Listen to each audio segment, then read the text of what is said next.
Hey, everybody, and welcome back to Eggs, the podcast. Today's special guest is Jason Friedman, founder and CEO at CX Formula. Jason, how are you, man? I'm great, Ryan. How you doing? Doing well. Thanks so much for joining us, making the time. We really appreciate you. Yeah, I'm excited. Very cool. Why don't we kick things off with just a brief history of your work history? I know you did some lighting in the past. That kind of puts me and you on the same wavelength there. Yeah, baby. Yeah. The backstage pass days. Yeah. So, my story started in the world of theater, right? So as a kid, I was kind of the behind the scenes, built some sets, did lighting, sound. I was the AV nerd in school, and all through my life, I was involved with shows. One of my dreams ended up was like I wanted to go out on the road with Rush. They were like my favorite band growing up, and I had been to this was my first concert that I went to. Nice. And talking about a great first one. Yeah, it was awesome. And I just remember it was doing the lighting for Rush. I just loved it. And so it was one of the goals I set for myself. And I went to go right out of college. I went to go work for the company that had been providing all their lighting gear and the team and whatever. And I went out with Fleetwood Mac. I went out with Peter Gabriel, and I went out with Rush and kind of hit that goal. And then from there, I went on to do more legit theater. So I did like Fiddler on the Roof, Jesus Christ Superstar, Man of La Mancha. So I traveled in all these different cities, all these different countries, doing the same show night after night to a different audience. And there was this crazy thing that I experienced, right? It's like every single show, whether it's a rock and roll show or a theater show with a different audience, different city, different everything, people had the same reaction in the same spots. So they laughed at the same spot. They cried at the same spot. They clapped at the same spot. They jumped to their feet at the same spot. They started singing along at the same spot, like no matter what. And it was like, holy moly, this is amazing. Like you just kind of have this realization that there's a pattern to this, right? And so having been on the production side, I was an assistant lighting designer and a programmer. So I got involved in the pre-production conversations, not just the shows. And as I started like seeing the pattern, I'm like, wait, we actually decided that that's what we wanted to have happen, and then we made it happen through the scripting, through the setting, through the queuing, through all the things that we did, the costumes, the interactions, whatever, and it was actually all intentional. And I was like, wow, like I wonder if you could do this in business. Like, so because I had always wanted to, I was an entrepreneur, as a kid. I did have my own bunch of lemonade stand businesses and what have you, and I was like, that would be really wild. And so my business partner, best friend Drew, and I have been friends since we're 5 years old, been doing this for way too long. And we said, let's try this. And we started doing it, and it worked. Like we could actually have our customers get the results we wanted by design. It wasn't an accident. It was with intention. And so we started doing this with big brands. Like we stumbled into it, and we like brands like Foot Locker and Armani and Bank of America and Disney and Universal Studios, and then universities like Harvard, Stanford, Yale, Duke.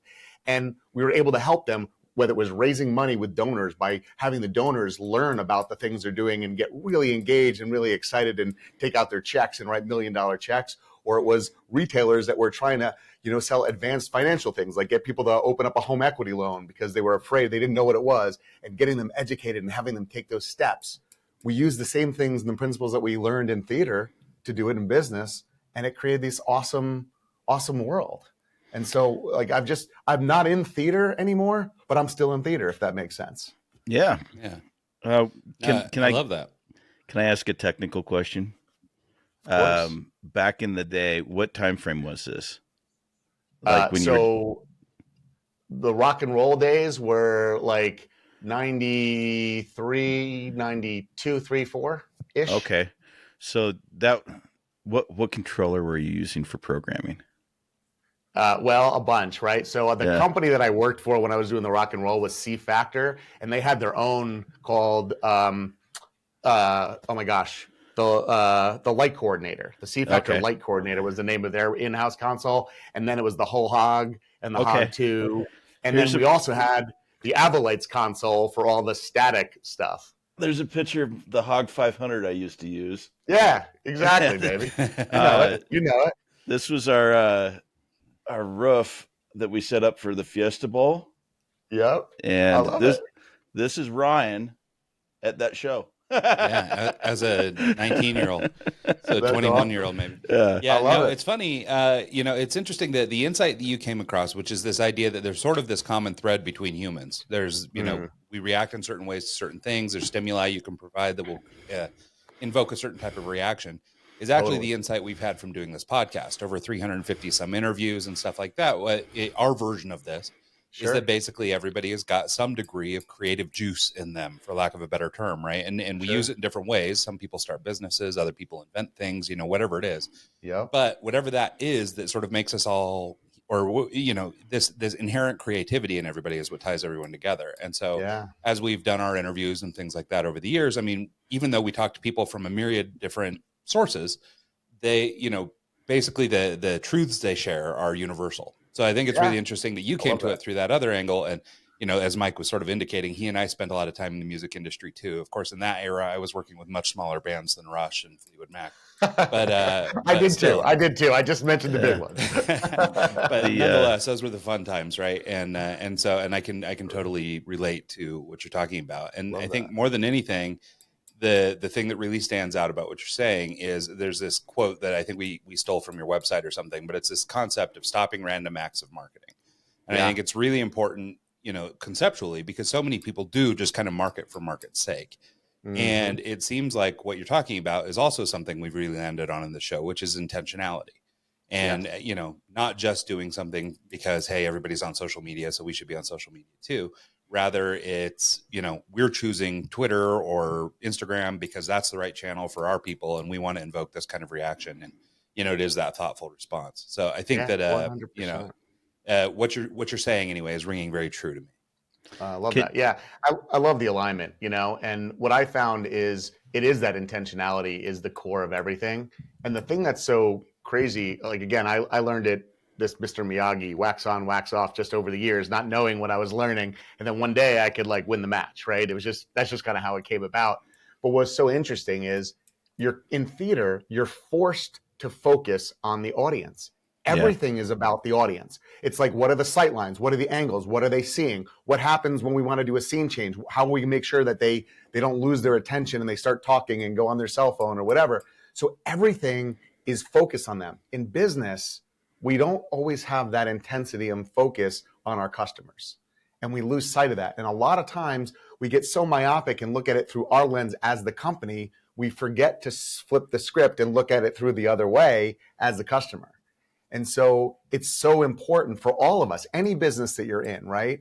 Even if you're in just a relationship with your spouse or your kids, we got to look at like, what is that other person feeling and seeing, and what's happening for them? Because we understand what's happening for us, but we take for granted that other side. And So so essentially, everything we do. Yeah. you're essentially just producing the sales process and flow. Can you maybe talk about the transition period from going from lighting guy, Broadway guy, production guy to let's put this into sales process and work with business, and maybe Yeah. talk about that first client, because you know that had to be a learning process, and going the first couple events or things that you did in that world is where you learn the most from, and you start honing in your processes and building from that. So maybe Yeah. break down those first couple events. Yeah, that's great. So, our I'm going to talk about my second client because my first client had nothing to do with where we are today. My second client was actually Foot Locker, right? So Okay. shoe store, Well, that's a big and kind of second client, actually. That's it was listen. It's a small world, you know that, right? Like yeah. we all like 6 degrees of separation. So the way I got that client was I had been an assistant lighting designer for a little thing at Universal Studios. It was they do this thing called Halloween Horror Nights. So they bring in outside designers and people to help make it a cool event within the theme park. And Sure. so there was a lighting designer. I was his assistant. I came down, did that. And then the guy that happened to be CEO of the Foot Locker Corporation at the time happened to be a previous Disney exec, and he knew that designer, and he saw what we were doing. He's like, "Hey, can you guys come and we want to create a store of the future? Will you guys Wow. come in and kind of figure it out with us?" So they saw this was like 96, 97, right? So they saw like online was just starting. Like people were starting to sell things online, and they were like, look, we want to make sure that people come and buy in the store, and it's great and it's fun and it's better than buying online, because they knew that they were going to have lots of, you know, price competition from just random people trying to sell lower price stuff. And so they had that foresight, which was really wild at the time, right? And so what we started talking about was, what would a store of the future look like? How would it function? Why would it be great and whatever? And so they found this amazing space. It's right outside of Boston in Watertown, Massachusetts. It was called it still is the Arsenal Mall. And so it was like this old like Army Arsenal building. So it's kind of a cool place, like open rafters, like big high ceilings and whatever. And they wanted to build it there. And they had a store there. And we walked in and they're like, we want screens and we want lights and we want sound and all this. And we're like, okay, cool. So like, where would you see this? Like, we were just literally standing in the space and like, well, there's outlets up there. Let's put the screens there. And I'm like, I don't think we should decide where things go based on it's easy to plug it in. Like, so then I started just asking questions like, why do we want a screen in the first place? Let's say that the customer sees the screen, then what? Like, what do you want that to, what action do you want them to take after seeing the screen? Like, well, we want them to buy stuff. I'm like, okay, and so what's going to be on the screen that's going to make them want to buy stuff? And they're like, we hadn't even thought of that. Like, we just wanted screens, right? And so as we started to reverse engineer what we wanted the customers' behaviors to be, we started to think about like, what journey could they go on through the store that would have them have these feelings, have this excitement, have this desire to maybe purchase a new product or try on something else, or maybe see something that they would not normally see because they're just in a hurry to go grab a pair of shoes and leave, right? And so what we started to do was think about what would that look like? Then we started to look at some stats and data, like what customers bought more stuff in their other stores, like what made people buy more. And what we started to find was that if a customer had a positive experience working with a person, the more time they spent in the store, the more was the total cart value, right? The more that they purchased. And so we started thinking about like, how could we get them to enjoy being in the store and actually go through the store the way we would want them to? Like, if we could create the perfect sales experience, what would that look like? And so we wanted it to be where when they walked in the store, the energy shifted. Like, they got into that athletic, like, I feel good in here. Like, I want to like look at that. I want to lose weight. I want to work out. I want to, have the right shoes for the right sport, for the right function. I need the right shirts. I need the right gloves. I need the right whatever. And so what we started to do was like think about all the different kinds of people that went in there, the avatars, if you will, and what would that look like for each of them on their journey. And so when we designed the first store, it was designed to pull them in as if it was like a lazy river, right? If you've ever been on one of those where there's a current that moves you through the space. That, right? That's hilarious that you say that, because as you've been describing this, what I've been thinking of in my head is Disneyland, and it's a small world. It's like you're literally going through this, and at the end they got a photo for you to buy. It's like, here, we're going to describe the story. And it is that kind of an idea, right? We're taking you on that journey, and you're along for the ride, and you're open to it, right? Yeah. You're not feeling forced. You're feeling like it's smooth and it flows and it's good. And so we created media and content that was immersive, like truly, like the entire store would transform in a heartbeat. And it wasn't just spectacle, it was actually elevating their heart rate. And so we'd have like the first 4 pieces of media, it was like hands, feet, balls, and heartbeat. And so it was like some people would be juggling balls and do all these different things with balls. And then you see that like Foot Locker referee, their little logo guy. You'd hear like a couple tweets on the whistle, and then all the lights in the store would highlight something that would be related to basketballs or soccer balls or whatever. And so it'd be like, oh, that's kind of cool. I want to go check that out. And then it would go and there'd be heartbeat. So you'd see like crazy media. You'd be hearing the heartbeat. It'd start beating faster and faster. And people would get excited when they're in the store. They would noticeably shift their energy. And so we were able to showcase more products, explain why products were better. And ultimately, in the flagship pilot, we did this one flagship pilot, we had a 400% increase in sales. Yeah. Because we were able to do all those things. And so they're like, this has got to be a fluke. We got to do it again. And so we did another store just outside of Chicago in Oak Brook, Illinois, the headquarters of McDonald's, right? So we did one there, and we had the same result. We had like a 400% increase in sales, right? Then we did another one just outside of New York City in Stamford, Connecticut. Same thing, 400% increase. Were these pop-up shops, or were they? Were they pop-up shops for just a temporary period, or were they No, permanent installs for? no, these were Okay. permanent. These are like legit builds. Yeah, Huh. yeah. So then we rolled it out to like I said, I was saying like over 1,000 locations, and they had massive. And they weren't all the big flagship levels, right? The key cities got like the biggest ones. So there's an A store, a B store, a C store, a D store, an E store, right? And we did some in we did Japan, we did Mexico, we did Canada. I mean, it was all over the world, and that was our first big foray into this.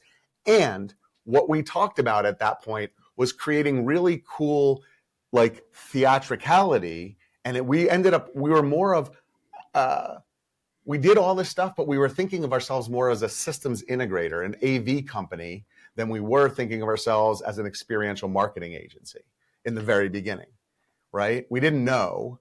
And the questions that we started asking started to elevate us. And then other brands would reach out to us saying, why did you, like, we love what you did, and we want screens, we want this. And we say, great, why do you want screens? Like, we learned to ask the right questions in the beginning. And all of a sudden, people wanted to hire us for the strategy first. Instead and so of we the started actual... to sell strategy versus peddling plasma screens at the time to make a living. We were selling strategies, and then they wanted us to do all the execution because the strategy, they wanted this design, build, turnkey solution. So our team at the time was like, we had the strategists and the designers, we had the content creators and the media people, and we had the installers and the contractor kind of people. All three of those functions in our business. And that's what we did for people. And we did like all those big brands, and we were doing rollouts. Like we'd get a flagship design or what have you, and then we'd roll out hundreds or thousands of locations. And our team grew very, very rapidly. That's how we ended up like on the Inc.'s list of fastest growing companies, because we'd sign big clients and we'd blow this up and end up doing thousands of locations. I ended up with over 1,500 employees in cities all over the US and then in other countries. That's incredible. And this all started as me in my living room. Yeah, that's incredible. Well, so, I mean, it's interesting to me that even, and maybe it just comes from your production background, and, that Mike and I have sort of similar backgrounds. I assume that makes us all better people. But it's interesting to me that as you started to work through even your, I guess your second client with Foot Locker, you started to get the notion of different ideas, the types of questions to ask, the concept of creating an avatar and moving through that. And that's kind of a popular way of doing things today. But I mean, at the time, that was probably pretty on the edge. And so I wonder if you could talk about, how, as your business evolved and the type of work you evolved and all those things started to grow, could you talk about more, I guess, maybe in terms of, how somebody might apply this in their own business, a startup founder, or maybe somebody who's, trying to improve their business? How could they begin down sort of the experiential journey of a customer, in, I guess, more of a systematic way, or the way that you might approach it now as somebody who's been doing this for years versus somebody who's just, winging it?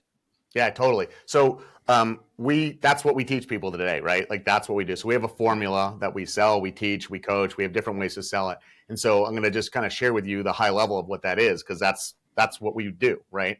And so first and foremost, it is about reverse engineering, right? And so most people think, okay, what's the first thing that we want a customer to do? I want you to start at the last thing, right? And so we call this, again, my theater background, right? Like when here's the thing, like it was the script and how we brought that script to life that made that reaction night after night happen, right? So we start with that script and then we bring that script to life.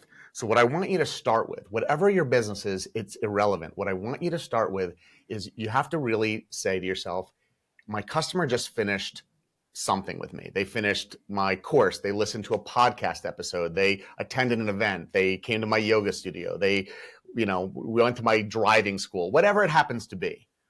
And they loved it. It was like the best experience they've ever had.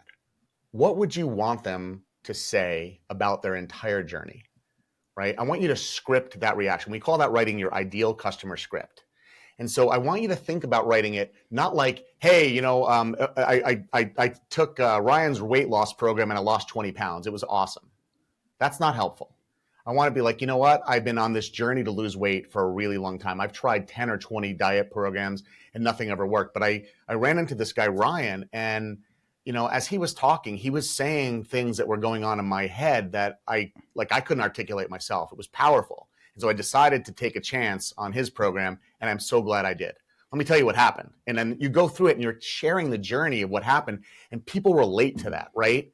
And so by the time that we get to the end, it wasn't the 20 pounds that you lost. It was like, I have my life back. Instead of like sitting on my couch Saturday night, not going out with friends because I don't have nothing to wear because nothing fits me, I have my life back. Like I walk into my closet and I have options. I'm calling friends to go out instead of being the person that's receiving the call saying, sorry, I'm not going out. This has changed my life, right? That's what we want. So I want you to think about that. You can make it up. Even if you're starting a business out, we got to make it up. And then we're going to look at that. It leaves clues of what things have to happen along the journey.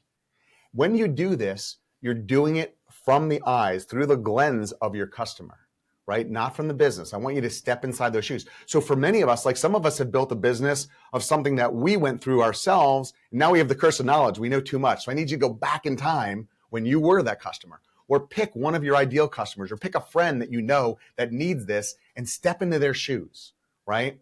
So that's where I want you to start. I want you to write that script, and then we can go backwards and we can start to put things in place along the journey that will have them authentically share that script.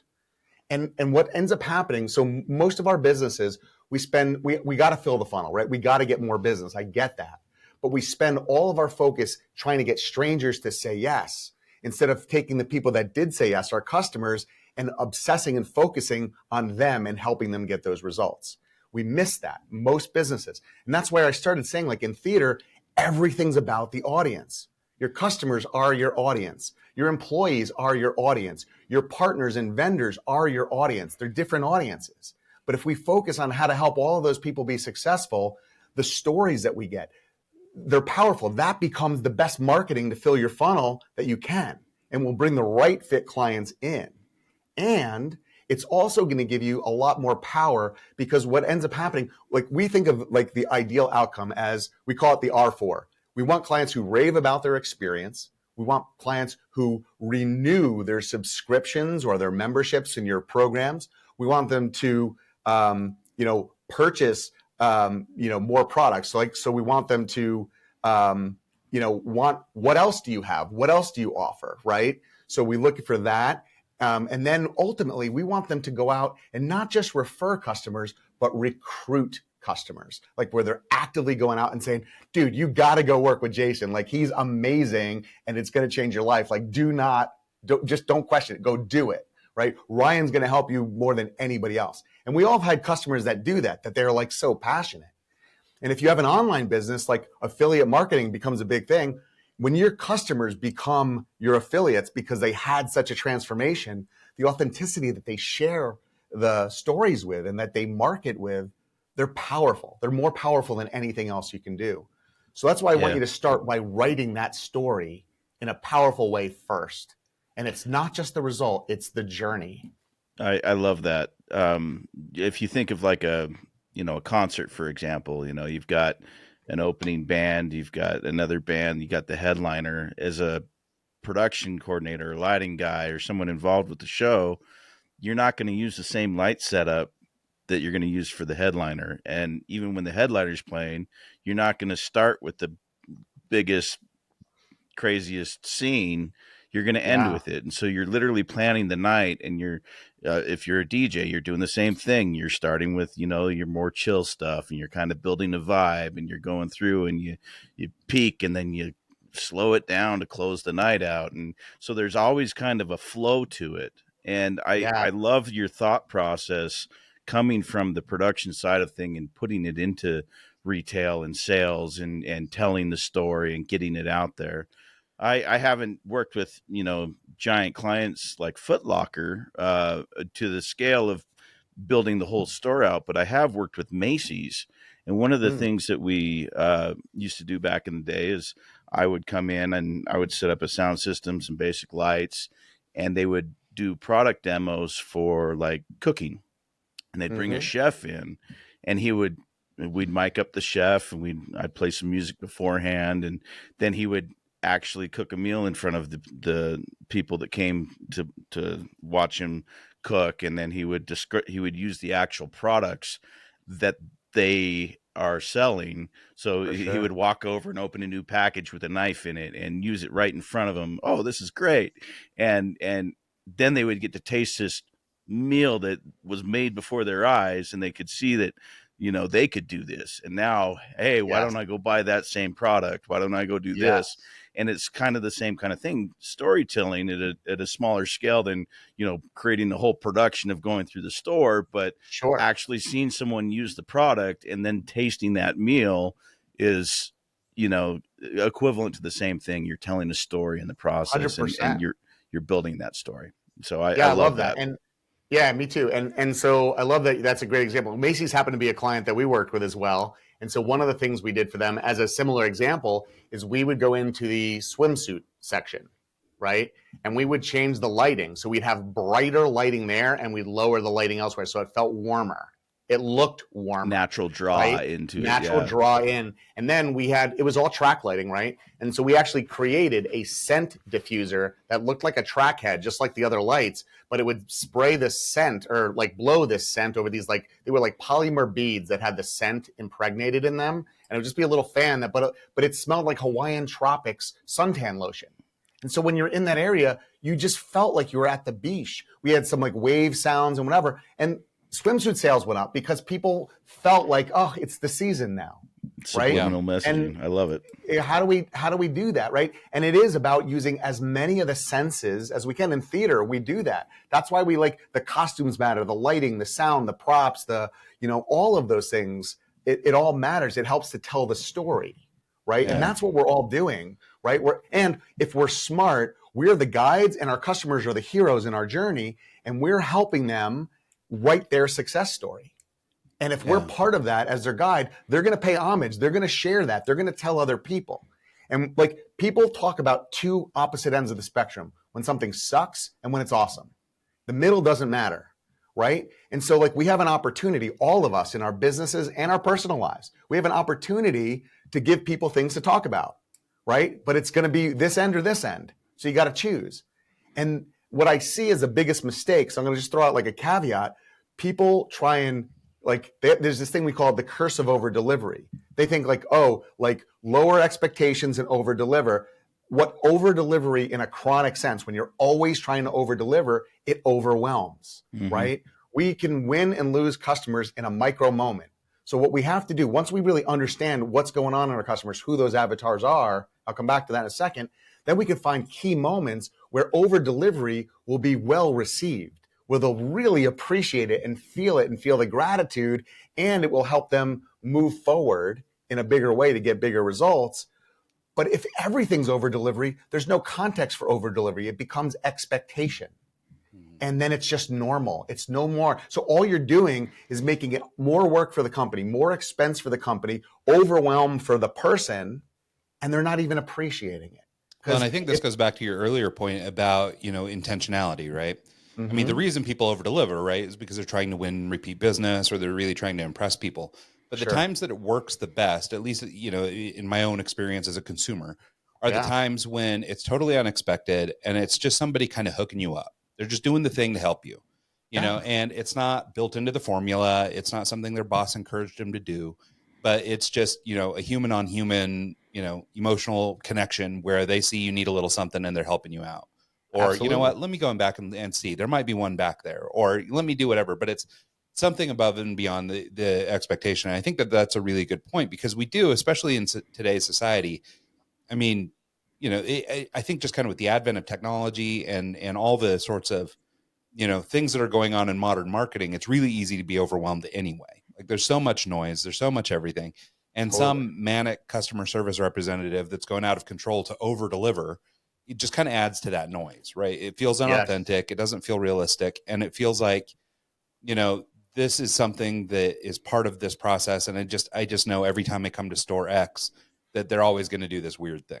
For me, it's kind of the, and maybe this isn't a great example, but it's like at Chick-fil-A when they say pleasure at the end of their thing. So it's, pleasure to serve you or whatever.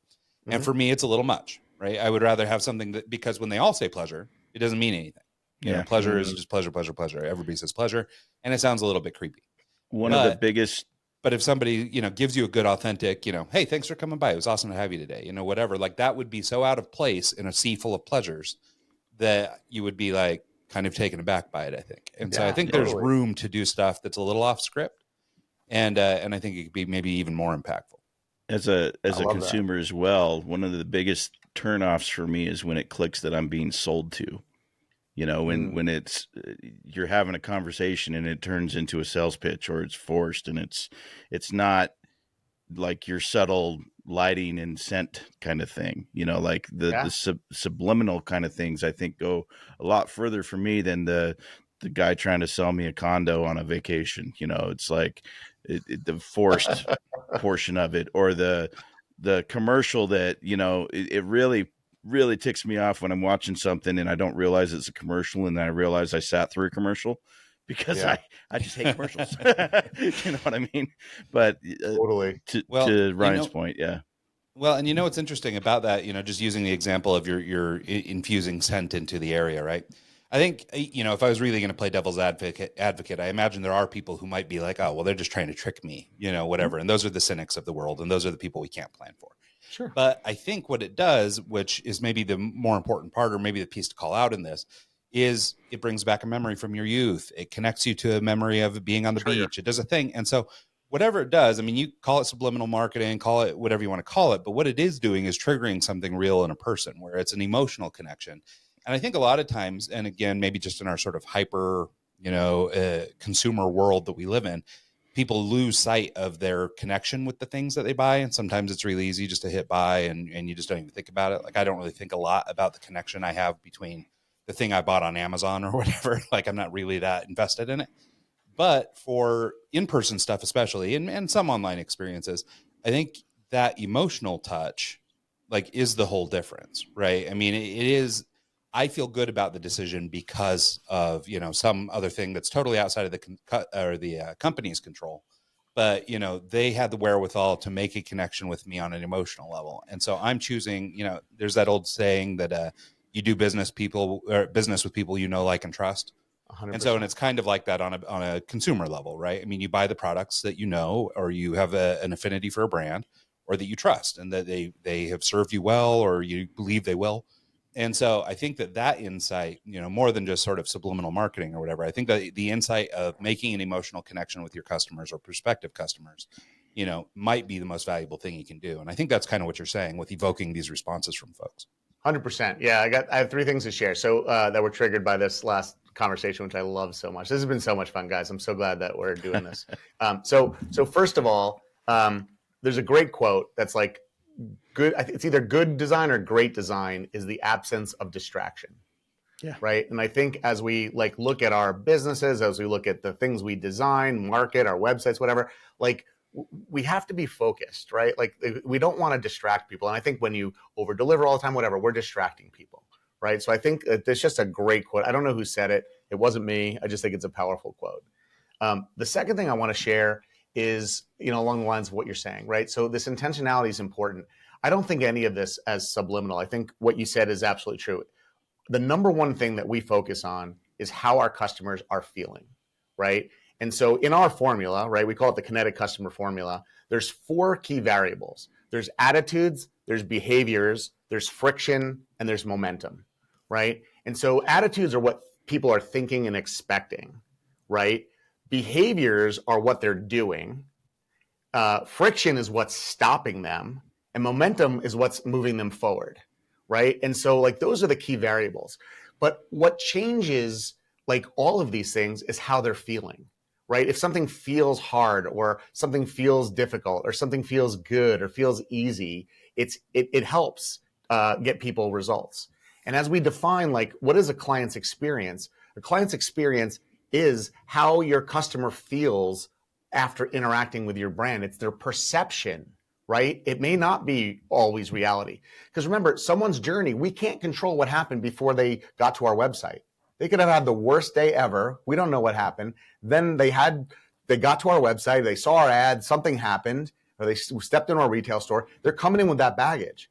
And so as a salesperson or a customer advocate or whatever, as a team member, we have to be empathetic. We have to understand our customers, and we have to understand the journeys that they're going on. And it is about that feeling and acknowledging that and seeing that. And so often we're on script, like you were saying, like, right?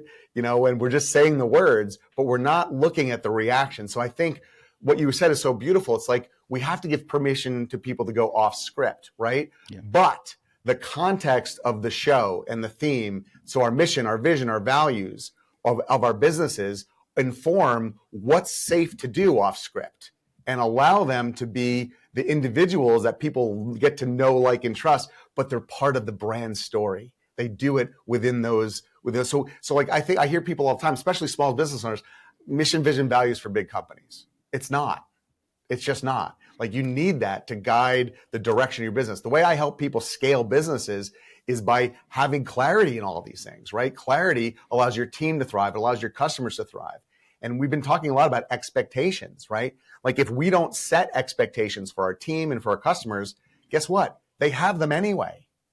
And then we're not going to be guaranteed to be in alignment, right? And so it's just so important, that perception that our customers have. If we set expectations and we manage them, well, then we can definitely find the key moments to over deliver, because we're making sure that we deliver. And how many bad experiences do you hear on social media or from friends? Like, that's what most people talk about. It's not usually the amazing stuff. That seems to be less frequent, that people are having those amazing experiences. It's more frequent that something just pissed them off. And it can, one of the things we say to people all the time is, like, you can go from having a raving fan to a raving lunatic in an instant, because you could drop the ball as a company and they could have been so charged up and so happy. And then that one thing, coupled with whatever else is going on in the world, can make them be really angry and really upset. So as our businesses, we really do have to be mindful of how people feel. It's just so important. Yeah. I'd like to maybe talk about, I want to share kind of a personal experience, because I'm going through one of these right now where I'm, we're investing in investing in that it's costing me and my wife a lot of money. But we're in the process of trying to get our oldest son recruited into college to play football. Mm-hmm. And so we did a ton of shopping. We did a ton of research. Finally, somebody gave us a recommendation of a company to engage with for this kind of work. They do this, they're, the biggest one in the country and all this stuff. And, and just to give you guys an idea, we're talking to the tune of $5,000, right? So, mm-hmm. This is not a little investment to work with this company. And what I've discovered in working with them, and I won't name them here, but the big thing that happened for me, and I think that this is something that we could maybe explore, you may have examples of and how we overcome it, is there's a big disconnect between what you think you're getting for the money and what they're delivering mm-hmm. for the money. Mm-hmm. Now, there's multiple aspects of their business, right? And so, there's a piece of the business that's, one-on-one coaching and things like that. And the people side seems to be pretty good. Although to nod back to Mike's comment earlier about feeling sold all the time, these guys feel like they're always selling you. They're always asking for a survey. Hey, we talked for 15 minutes. Can you fill out the survey? And I know why companies do this stuff, but it just feels a little, it's like, okay, I already gave you the money. Stop with this. And so, yeah. But the other aspect that's happening is, like, so for example, their software feels really janky. Their app barely works, these kinds of things. So you've invested all this money in this company. And like I said, they're the biggest one in the country. So no shortage of money coming in. And they're clearly, in my opinion anyway, the biggest in the country because they spend more on marketing than anybody, mm-hmm. than, investing in their own business or whatever, and building a true, a platform that could actually serve their customers better. Sure. And so what I want to try and have a discussion around is this concept of disconnect, or sort of the difference of, a customer's expectation versus what the customer receives. And mm-hmm. I'm at least objective enough to recognize I may have come into this with some expectation that they didn't set, right? Mm-hmm. Arbitrarily, X number of dollars means X level of value to me, but that doesn't necessarily have any relationship to what they believe, sure. Right? So in their defense, maybe they're doing the right thing for the dollar amount. But that's been my big takeaway from this experience. And I actually would have, to your point about you only really talk about the best or the worst, they sent me a survey yesterday asking about, would you recommend us to somebody? Mm-hmm. And I wrote back this long review about, well, the people are great. I don't want this to reflect on the person, but be aware that every other aspect of your operation is a letdown. And, mm-hmm. And so, of course I hear back from everybody today and everything. But so for companies like this, so let's say that a company like this engages with you guys, they recognize, hey, you know what, we're getting reviews like this that are, we've got some things right, other things aren't right, and we want to try and, fix this disconnect or manage the disconnect between what customers are expecting and what customers are getting. How would you approach something like that? Or how would you encourage a company like that to try and resolve that disconnect? Because I suspect that this is something that happens a lot, and probably more with like luxury goods and other things, or maybe luxury companies are better at this. But, there's this threshold of stuff is expensive. Everything costs more now than it used to, even all the way down to a cheeseburger. I'll get the same bump if I pay $14 for a hamburger and it sucks. You know what I mean? Like, so I'll get that same bump or that same sort of emotional reaction. And so how do you go to, or how would you advise a company that's having a problem like this? Maybe it's known to them, maybe it isn't, and help them sort of get over that hump or work to meet expectations. Yeah. And this is a very great question, very great topic for discussion. So, and I have countless of my own stories from the past 2 weeks that are similar, right? So there's a great stat that I share in our program, and it's that, for every one customer that complains, 26 others remain silent. Mm-hmm. I want you to think about that for a second. It's the sleeper cell in your business. So you have a cancer and you don't know about it. And then finally you find something on a scan, and then you start to look and it's already everywhere, right? And you didn't know about it because people didn't care enough to actually even tell you. They were so disconnected, so upset, whatever. And so like you sharing that is actually a gift to them. Hopefully they see it that way. Most of us don't, especially smaller business owners, because it's our egos, like our egos and our identity as a small business owner, entrepreneur, oftentimes get connected to that. And it's like, it's attacking us, not the system or the process or whatever's happened. And just as a note on that, I'll just add that, I did get the text from our guy, our trainer guy, or our recruiting coach saying, oh man, I'm sorry, X company isn't meeting your expectations. I'm really sorry about that. Anything I can do, let me know. But this isn't a him problem. This is a company problem. And so I do fear that he's the one seeing this negativity or this, critique. And it's not getting run up the chain. He probably got chewed out for something when really it wasn't him that caused it. It was everyone else, but he's the guy that was focused because he's the guy. Which I hope is not the case, right? But I can see how, the feedback placed with the wrong person could, maybe fall on deaf ears. For sure. I even think, I use the analogy of FedEx often, right? Like, so if you think about it, right, there's a system that actually does most of the work in FedEx. And then there's the exception handling system that deals with all the stuff that falls off or gets broken. And so like our systems have to be working, right? The reason that the theater experience and the rock and roll experience, we have the same people laughing and doing the same thing night after night is because it is a system, right? And it's rehearsed and it's practiced and we get feedback from the audience and then we tweak it and we adjust it. We might call another rehearsal and fix something or reprogram or re-cue or do something different, right? And so, in our businesses, like this is an opportunity. First of all, when something bad happens, right, or unexpected or negative happens, it's an opportunity to deepen the relationship based on how you show up and how you handle it, right? So like if they took your perspective to heart and they said, look, we'd love to talk to you a little bit more about what your expectations are, where we missed that. Would you be open to a 30-minute phone call, Zoom call, whatever? So you can really explain that because we want to try and make this right for you.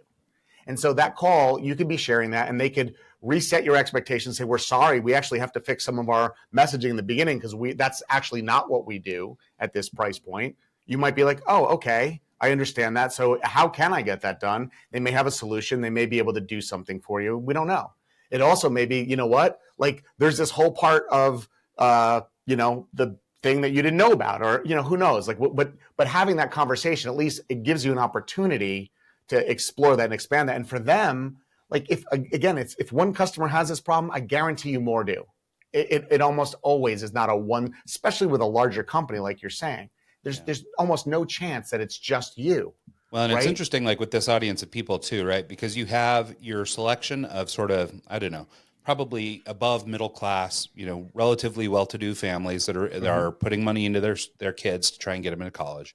Yep. You have sort of that group of people. And this is largely, not your super elite guys, right? They're getting grabbed anyway, right? Sure. So you're the sort of the next tier down and, you're trying to find a good opportunity for yourself, something like that. So you've got sort of this class of people who are the little bit, more well-to-do. They've got some money, expendable income to throw at something like this.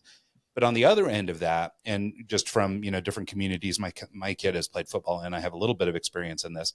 You also have the people who they're spending their last jelly bean to buy that thing. Of course. And so for them, especially around price and price sensitivities, the expectation is somebody who we're probably going to be short on rent this month so that I can make sure my kid has this opportunity. Yeah. Is going to be different than the person who just, maybe this is some expendable money and this, they just don't want to do the legwork themselves or something. So I think that, knowing that, and I assume a company like this knows because they work, exclusively with athletes, they should have some understanding of this kind of dichotomy. There is I guess what you would hope for is that they have the insight to do this. Right. And I work with, I run a marketing agency, but I also work with a software development firm. And, and I can tell you that, sometimes you have to kick a feature down the road. So maybe I can't fix the app today because I just can't, there's business functions at play. But, what I would have loved to hear or have happen is get an email from somebody on their customer success team and say exactly like you described, hey, I'd like to have a conversation with you and see, if for nothing else, maybe I can't do anything about it right now. But let me talk to you and understand what you're doing. And then I'll give you the business case. Hey man, we allocate so much money to marketing to be the top guys in the country that they're just, they only allocate this much to development. We can only do so much. Yep. What I suspect is happening is they really invest on their front end sales funnel and it's all about getting people in. And then maybe it's a little dramatic to call it a rug pull, but I think the idea is that you sort of land on a product that's satisfactory. And that's exactly where I started, right? We put all of our focus on getting strangers and we don't focus on the success of our customers. Right. And so let me just ask you this, right? I think I already know the answer, but how niche is your community? Do you know lots of other people because of the circles that you run in with the other athletes that would love to know about a service like this, that if you were loving it, you told them they would almost guaranteed go buy it? Yep. Especially in our community they're our son is going into a senior year of football. Yep. He, is actually kind of late to the recruiting game if he wants to get recruited. Yep. And, but he's got a little brother coming up. He's got friends that his little brother plays football with. He's got all the guys he plays football with who are seniors that are looking to graduate, who are looking to go to college, who are, all that kind of stuff. So there's a big audience of people. And right now, let's say, just for round numbers, let's say there's 100 people in our sphere. Yep. If any of them came to me and said, hey, what are you doing for Ethan to help him get recruited? I don't know that I would scream to the mountaintops, you ought to call these guys. You might actually say, don't call these guys, right? Yeah. Or caveat emptor, buyer beware. If you do X, Y, Z, right? So here's the thing, lifetime value, right? It doesn't if, so you spent $5,000, which is great. It's a good amount of money. It's a nice sale for them. But now just within your own family, there's other $5,000 packages to be sold. And then in your circle of influence, you just said there's probably 100 people, right? So 5,000 times 100 is a lot of money. It's $500,000 that could be attributed to making you happy. And they're not doing it. So they're foolishly putting their money on the front end of the funnel instead of solving this, where you would be filling that funnel automatically, even without asking for an affiliate fee, just to be helpful because they did a great job. And this is the problem. I don't care if you're as big as this company or even smaller businesses. This is exactly the issue we help people solve.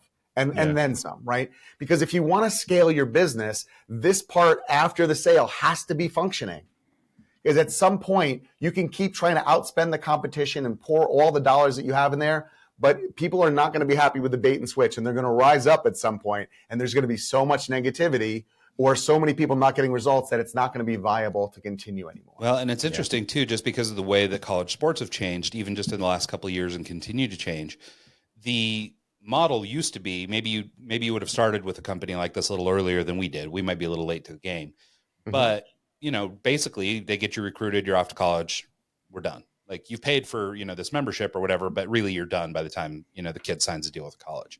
Yep. So at that point, you don't use it anymore. Well, now because of the way that recruiting is done, they're doing less recruiting, at least in football. I don't know other sports very well, but at least in football, they're doing less recruiting out of the high schools than they used to do. And now they're pulling kids out of transfer portal, which is sort of this new, place where college kids can make themselves eligible to move to other schools. And so they're starting to pull kids out of there. So now their model has shifted to, we're with you all the way till college graduation. Yeah. So, right. So as part of this purchase, that they're trying to sell you into, that's part of the agreement now, is that now you have basically access to this platform all the way through. And then you have your coaches and your recruiting helpers and stuff like that to get you through transfer portal and all this other stuff to help you look for opportunities. Right. So now that you're asking for not just, a year relationship, now we have a 5-year relationship. It's like, but the value needs to be even bigger or greater than it was before. Like they've actually scaled into needing to be even better at this stuff than they are. And so it's kind of an interesting thing that there's, a business pressure on the outside of them that's leading, going to require that they be better at their craft and that they develop new tools and things like that for this new situation, but they're actually still kind of living in the past, even though you use this as a sales tool. Yeah, I mean, I appreciate you bringing this up because this really is like an epidemic. I mean, honestly, and so even if it's the smallest, business, like, it's a mom and pop brick and mortar, right? Like if you deliver that service, and a lot of them do because they know their customers, and people like they'll pay more for a bag of dog food at the local pet shop than going online for a lot of people, right? Because they want that level of connection, commitment, service, so on and so forth. It's important that we really do think about how do we help our customers? Like how do we help them get success? And when we add friction, right? I have this T-shirt I wear that says "Get the F out." Get the friction out. Stop making it hard for your customers to do business with you, right? Because we're doing that. These guys made it hard for you. The app's not working. This is not happening. You're having a complaint. The guy that wasn't the problem, who wasn't really able to solve it, says, "Hey, let me know if I can do something." That was not helpful, right? And so at the end of the day, and even if I had this crazy situation, right? I ordered some food on an app, and it was one of these new kitchens that opens up where they have like 10 different restaurants that they serve out of one like pickup place, right? Yeah, these ghost restaurants or whatever they're called. Yeah, exactly. And so we were like, all right, let's try it. Cause like we always have that issue. Like this person wants this person wants that. Somebody wants pizza, somebody wants Chinese, somebody wants this, whatever. So we said, okay, let's try it. So we did. We spent $120 for all the people that were getting the food, and we got the food. And when I tell you, like one of the people got a cheesesteak, it didn't look like meat. Like it was like disgusting looking, and it didn't taste good. And then somebody else got a salad, and there was like it was like it was not even as big as a side salad, and it was like $15 or whatever. And it's like just more and more and more. So I can't help myself, right? So I put a note in there, and he's like, we're gonna give you a $10 credit to come back. Why would I want to come back? I don't want that. I wasn't writing in to get a credit, first of all. And I made that clear in my first thing. Listen, I'm not looking for give me, a little shtup here because I had a complaint. I want you to know about this. You're a new business in our area. I love the concept, but there's a problem here. And they missed that. And then at that point, it's like, look, we basically threw out the food and then we went to a diner, right? Yeah. So we didn't eat it because nobody was happy. And like the right thing to do at that point was to refund the meal and say, give us another try, not give me $10 and say, try it again. But they didn't do that. And I just said to him, dude, like just close my account. Like we're not trying it again. And, they've been here for probably 2 months. I know they're still new, but like, there's gotta be a certain level of quality. It's food. And we're not that picky. Like I'm not a crazy foodie. Like it just needs to be decent, and it wasn't. Well, and like we were talking earlier too, there's such sort of economically speaking, that everything is so expensive now, and a lot of these apps like the DoorDashes of the world, like restaurants upcharge for things. It's $1.95 in store, but it's $2.95 or $3.95 on the app. So it's like. So you're paying extra for the privilege of, hey, somebody's bringing it to my house and all that stuff, right? And I was happy to do that, right? That wasn't an issue for me. I'm happy to pay for service, convenience, whatever. Mm-hmm. But we were still paying, it was like 5 people like for $120 for like kind of fast food, basically. Yeah. And it's expensive, right? I mean, that's a lot of money. And it just was horrible. So it's like, that's the thing. Like, I'm not going to buy from them again. I'm not going to tell anybody else about it. If it was great, I would have told everybody, hey, did you know about this new thing that opened in our area? You got to check it out. Yeah. They would have had a dozen customers that came in with zero acquisition cost for them. Yep. Zero. Yeah. Well, I keep thinking about like, a movie, for example. Like they spend all this time and they're making this movie. They're doing all these different scenes, and then they have the final cut process. And what they do is they sit down and they have, people screen and watch the movie, and they watch the audience and they watch the reactions and they make edits and cuts based off of reactions of the people, and they'll go through, they'll show it to 50 different audiences and try and get the best bits and pieces and hone that in. And that's kind of, like we're almost out of time, but that's kind of like the process that I think we're kind of getting at with everything that we've talked about up to this deal is you want that feedback. You want to know that your salad was too small and you could have gotten a better salad at Denny's for $5. Like if they don't take that critique, if they don't take the feedback and make edits, they're just going to go by the wayside. They're not going to be relevant anymore. And they're going to get more negative press, more negative reviews of people not wanting to go try it because Steve said, this was my experience with them. Why would I want to go there? Well, and it's funny. It's like a little bit counterintuitive, right? Because I don't think people are thinking about it that way. It's almost kind of backwards thinking, but like by putting in that work and doing that editing and that revision process, just in my example with this recruiting company and in Jason's example with this food